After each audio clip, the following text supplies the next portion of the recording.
Hey, so I have been reflecting on how much I love my mystical practice, and of course, how much I think everybody should have one.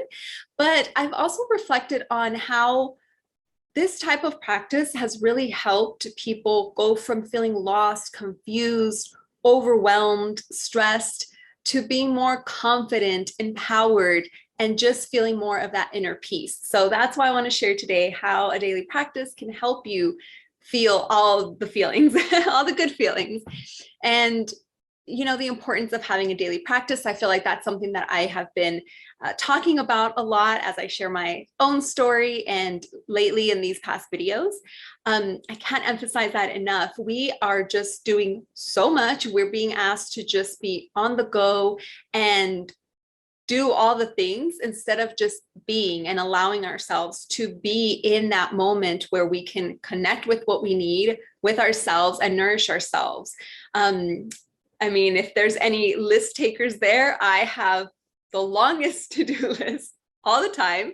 And then we also have this need to be rushing out the door depending on what your schedule is during the day.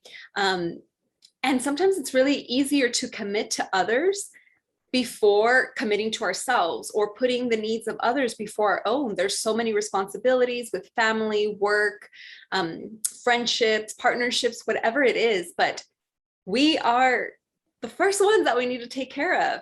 Just like those examples in like airplanes, put your mask on first before tending to somebody else. We need to fill ourselves, because that is the most selfless thing that we can do. If we take care of ourselves, then we are then able to help others a lot more without spreading ourselves too thin. And we are able to be present in the moments with family, with loved ones, really living our life. So there are so many other benefits to having a practice. Definitely helps you cope with stress, with anger, process sadness, and any of those emotions that are more of a lower frequency.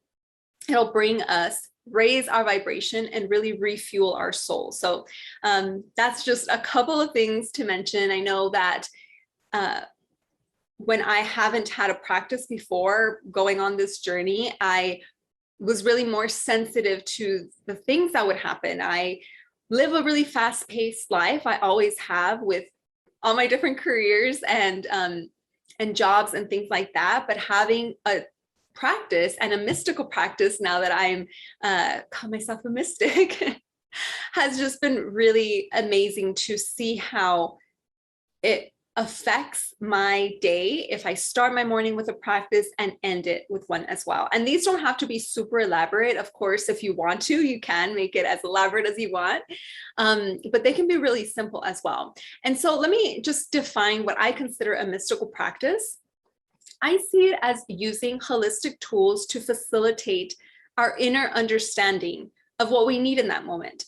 So I really do believe that, the best advice is going to be from yourself, that we know what we need in that moment. Nobody else knows our life, our past, our thoughts, our feelings, emotions, all the things, our fears. Nobody else knows that but ourselves. And yes, we can, therapy and counselors and coaching are definitely valuable resources.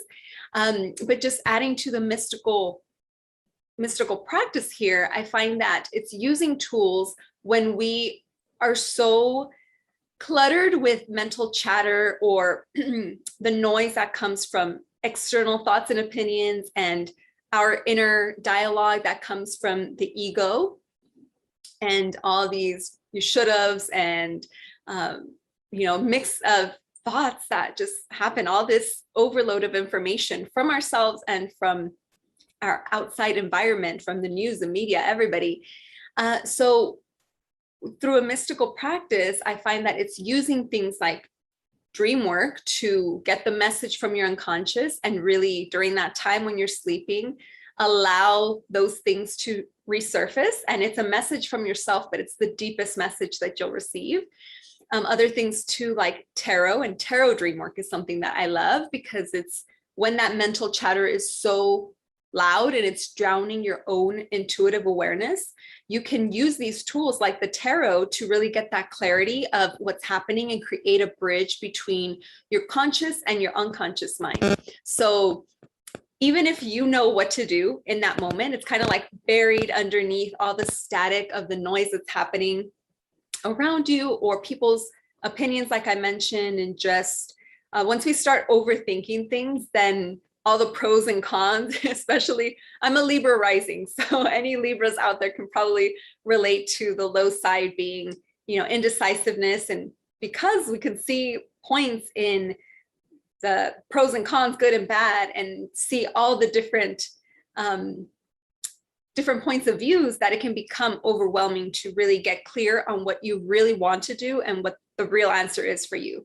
So a mystical practice allows you to tune into or turn to these tools like tarot and dream work, tea leaf reading, and kind of quiet that static, that outside noise, that inner resonance, and get that clear answer.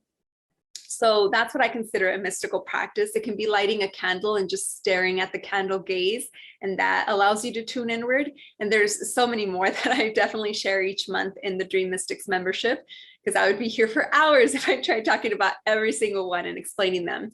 But that's just to give you an idea of what I consider a mystical practice.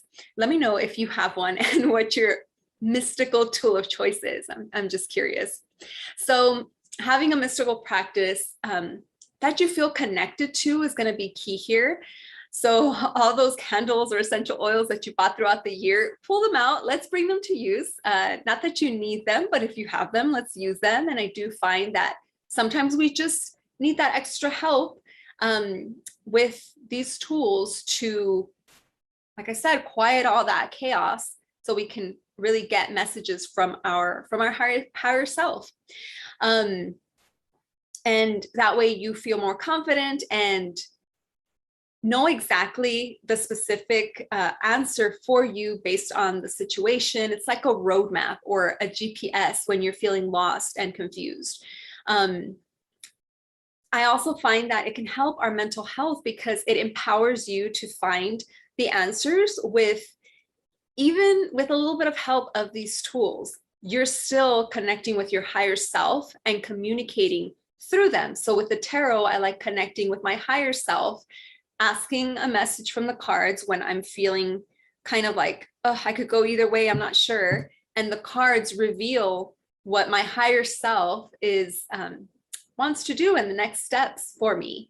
And then taking it a step forward, taking it a step further, you can do the tarot dream work to see that answer from the cards be like acted out, like a role play in your dreams, and get even extra clarity. So that is how a daily practice can definitely help you feel less lost and remove that confusion and clutter, mental clutter, and feel confident in the choices that you make because these tools are supporting you, because they're helping you connect to your inner truth, that subconscious that wants the best for you, obviously, and you can craft that with whatever tools you have handy, but definitely the one that I would definitely turn to is your dream work. So give that a try. And actually, our challenge starts today, so you still have time to sign up, catch up. They're short prompts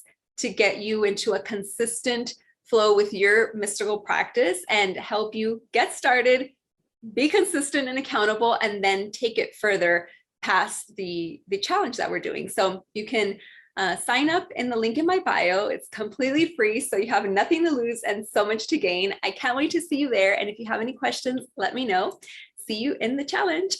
Bye.